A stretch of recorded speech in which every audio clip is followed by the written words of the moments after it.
Hi children, now let's continue with the same thing. Here we were discussing which is the transversal line. Here this is first line, second line and this is the third line.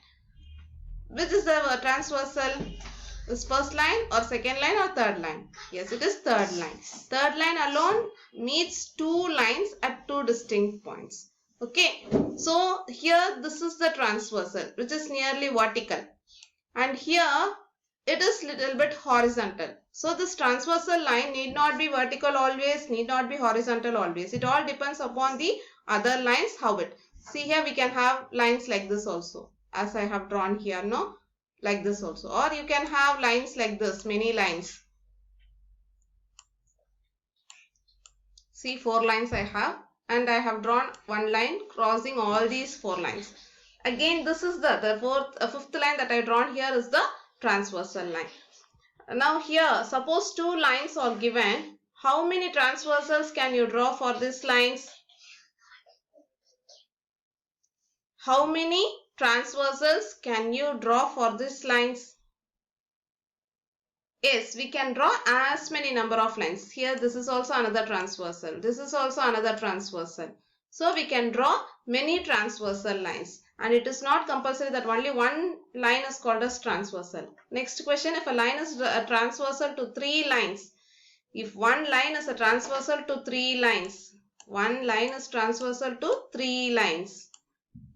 3 lines are there and one line is transversal to all these 3 lines. How many points of intersection are there?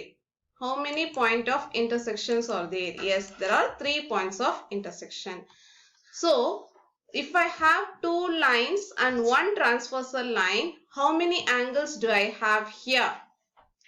At the point of intersections, I have 6 angles. 1, 2, 3, 4, 5, 6, 7, 8 angles.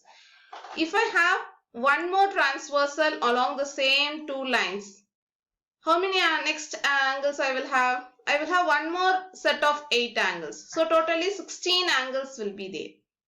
If I have another line which is intersecting the transversal line like this, here I will get one more extra 4 angles. So 12 angles will be there here, and in this set we will have 12 angles. So on the whole we will have 24 angles. Is it clear, children? Yes. Now we are going to see about corresponding angles. What is that name? Corresponding angles. It is not complementary, it is corresponding angles. When we have transversal line across 2 lines, we get corresponding angles. See, I have shown you 4 sets of corresponding angles. From previous picture, you can have your textbook in your hand to look at the previous picture that is there in your textbook also. From that picture, I have marked only angle 1 and 5 here in the first diagram, angle 3 and 7 in the second diagram, 2 and 6 in third diagram. Here you will have 1, here 3, here 4. All the angles are there, but I have marked only in pairs.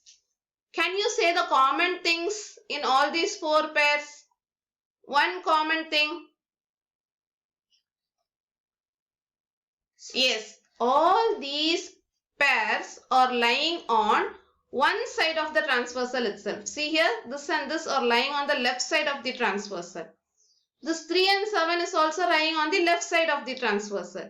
Here this 2 and 6 are lying on the right side of the transversal. 4 and 8 also on the transversal. Here these 2, all these are one inside the pair of lines. See, this angle 5 is lying inside this pair of lines. And the another angle is lying outside the pair of lines. Here 3 is inside, 7 is outside. Here, which is inside? 6 is inside, 2 is outside this parallel line. Parallel line, lines, 2 lines. Here, 4 is inside and 8 is inside. Such angles are called as corresponding angles. You can underline the definition in your textbook. The corresponding lines have 3 points to be noted. First thing is, they are at different vertex, not at the same vertex. Linear pair will have the same vertex. Adjacent angles will have the same vertex. That pair will have the same common vertex. But complementary angles will not have common vertex. It need not have. It can have, but it need not have. Isn't it? Likewise, this corresponding angles will have different vertex. That is the first point. Second point, they lie on the same side of the transversal. Third point, they represent the corresponding positions.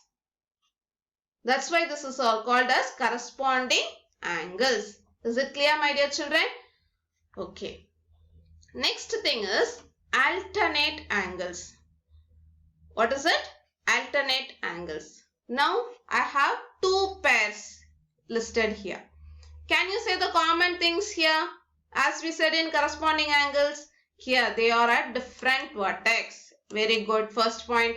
Second point, are both the angles lying on the same side of the transversal? This is the transversal line now. Yes. Do these two angles lying on the same side of the transversal? No. One is on the left side of the transversal and the another angle 6 is lying on the right side of the transversal. Okay. So I can have an X-like symbol here. 3 and 6. Then this pair. Here we had 4 and here we had 5 in that previous first diagram. Isn't it? See, these are alternate angles. The pair angle 3 and angle 6 are alternate angles. Angle 4 and angle 5 are alternate angles. Is it clear, my dear children? These two are lying, both of them are lying inside the two lines. Isn't it? Can I say, here we had 1, no? 1. Here we had 2, 3, 4, 5, 6. Here we had 7. Here we had 8. Can I say angle 1 and 8 are alternate angles? Yes, they are also alternate angles, but they are exterior alternate angles. They are lying outside these two lines. So they are exterior alternate angles. Here another missing pair. Which is the missing pair? 2 and 7. This 2 and 7 are also alternate angles, exterior alternate angles.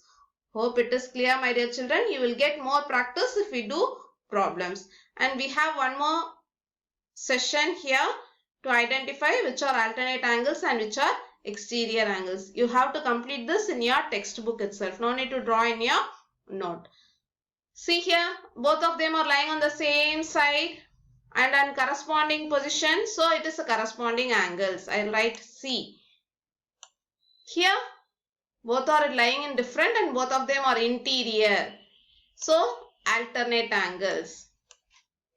Here, both of them are lying on the same side of the transversal. But see here, both of them are lying inside. In corresponding angles, we will not have both of them to be lying in the same side. So, lying on the same side, but they will not be inside. One should be outside now. If angle 5 is here, then here will be its pair. This and this angle will make a pair for corresponding angles. These two will not make corresponding angles nor alternate angles. They have their own speciality that if I add these two angles lying on the same side and both are interior, we will have 180. This is another property that we will learn in this chapter. Okay, children, we have learned 3 things today. One is corresponding, and another one is alternate angles, and third one is the angles lying on the same side of the transversal inside the two lines will add up to 180 degree. And here what type of angle is they lying on the same side and on corresponding vertexes, one inside and one outside. So it is corresponding angles. Here in crossway, alternate angle. Here neither corresponding nor alternate, but they make a straight angle. You can say they are straight angle, but they are not corresponding or alternate angles. Hope it is clear, my dear children. I would like to recall you about this pair. Have you come across lines like this and angles marked between them? What is the name given for such pairs of angles? Do anyone remember? Are you able to recall? Yes, they are vertically opposite angles. Don't confuse this vertically opposite angles with alternate angles.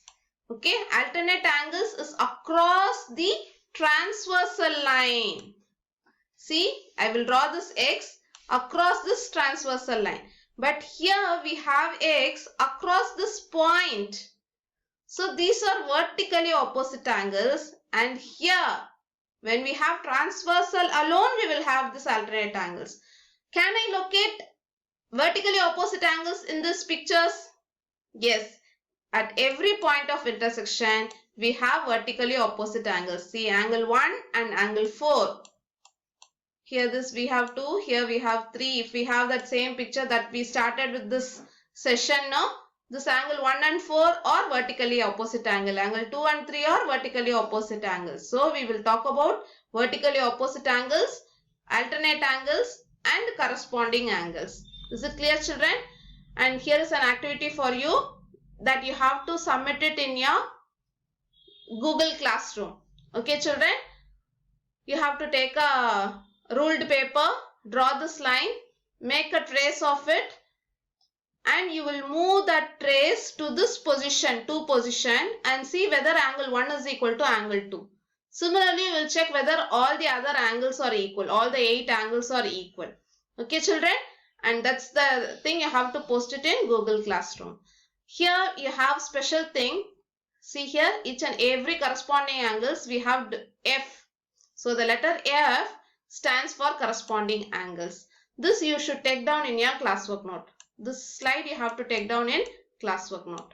Okay, along with the definition of corresponding angle, take down these diagrams along with this line. You have to draw it. It is special when we have this transversal across the parallel lines. So far we were dealing about the transversal line across any 2 lines. Here these 2 lines are parallel. See here, if 2 parallel lines are cut by a transversal, each pair of corresponding angles are equal in measure. They are equal. Till previous slide, we were just locating what is corresponding angles and what are alternate angles. We didn't bother about whether they are equal or not equal. But when it comes to parallel lines, surely the corresponding angles and alternate angles will be equal. Corresponding angles occur in pairs, no? Both of them will be equal. Here this angle and this angles are corresponding angles, this shaded angles. Is this only the corresponding angles? So the opposite pairs, one outside and this one inside. These are also corresponding angles. If I have an F in this direction, which I draw now, here we have corresponding angles. Here this pair, the one which I shade now. One inside, one outside. These are also another pair of corresponding angles. So when I have one transversal across 2 lines, we will have 4 pairs of corresponding angles. First one, this is second pair, and this is the third pair. And what is the 4th pair? Yes, here we have 4th pair. This and this angle. So we have 4 pairs of corresponding angles. Similarly, even in this diagram, what is the difference between these 2 diagrams? Here these are horizontal, transversal is vertical. Here opposite, the lines are vertical and the transversal is horizontal. Okay, here also we will have the same thing. The same thing is also here, but the transversal is in different position. All the corresponding angles are equal. The pair will be equal. Okay. Now the next about alternate interior angles. They are talking about the other. Here we have Z shape. All these 3 diagrams are must in your classwork note. Even alternate angles are equal. Here this pair and this pair will be equal, and exterior angles, this dot and this dot, will be equal, and here this tick mark and this angle will also be equal. Similarly, in this diagram also we have alternate angles. Hope it is clear, my dear children. You have to draw only drawing today, nothing to calculate. What are the things you will draw today? Previous slide, this slide, and all the revision, transversal definition. Only this much you are going to draw along with that activity. Is it clear, my dear children? So if 2 parallel lines are cut by the transversal, then each pair of interior angles on the same side of the transversal are supplementary. See here, lying on the same side of the transversal, 4 and 6. If I add these 2, we have 180. Supplementary in the sense 180. If I add 3 and 5, we get 180. If I add 1 and 7, we will have 180. If I add 2 and 8, we will get 180. Is it clear? That is the meaning of this slide. So it's just for your hint. So write notes from